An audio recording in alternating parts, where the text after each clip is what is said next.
If Jack Smith indicts Trump of insurrection, will that be the only way Trump will be ineligible to run for president? Yes. Under the 14th Amendment, of course, anyone who participates in an insurrection, anyone who gives aid, comfort, or support to an insurrection, they're barred under the 14th Amendment from running for office again.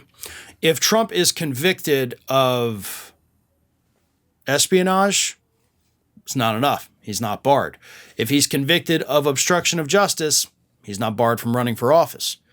He can run for office unless what he gets convicted of is covered under that 14th Amendment. Because the only other two requirements are obviously natural-born citizen of the United States and the age requirement, and making sure that you have not run afoul of term limits. So, yeah, Trump can absolutely run. But if Smith pops him for insurrection, that's a different story. But it also opens up the conversation. Do we think Jack Smith is going to hit Donald Trump with actual insurrection charges? I don't think so. Let's not forget, of course, that part of the investigation is still ongoing.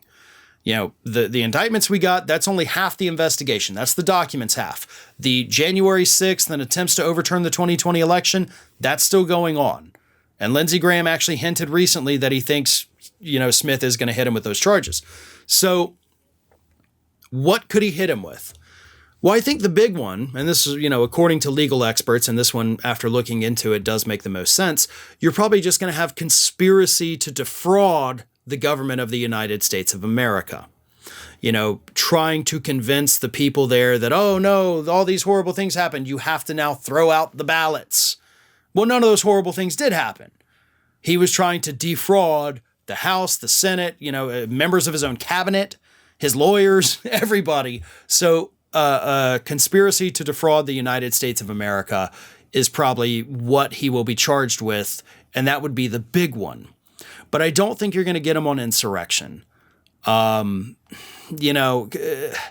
could, I guess, make an argument for that, because technically Donald Trump was trying to overthrow the duly elected government of the United States, but you run into a legal gray area because that duly elected government of the United States had not yet taken power. So by virtue of the fact that Trump did this before Biden was sworn in, you can't necessarily say that he was trying to overthrow the government, because the government wasn't yet the government. He was the government.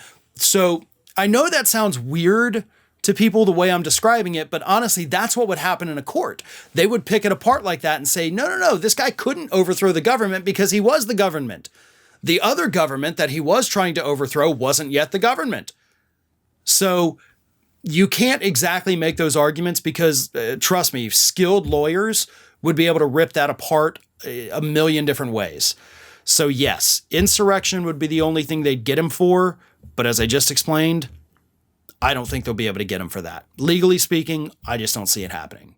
Thanks for watching, everyone. And well, here comes the awkward part at the end of the video where I ask you to like, comment, and share, and subscribe for more content from Ring of Fire.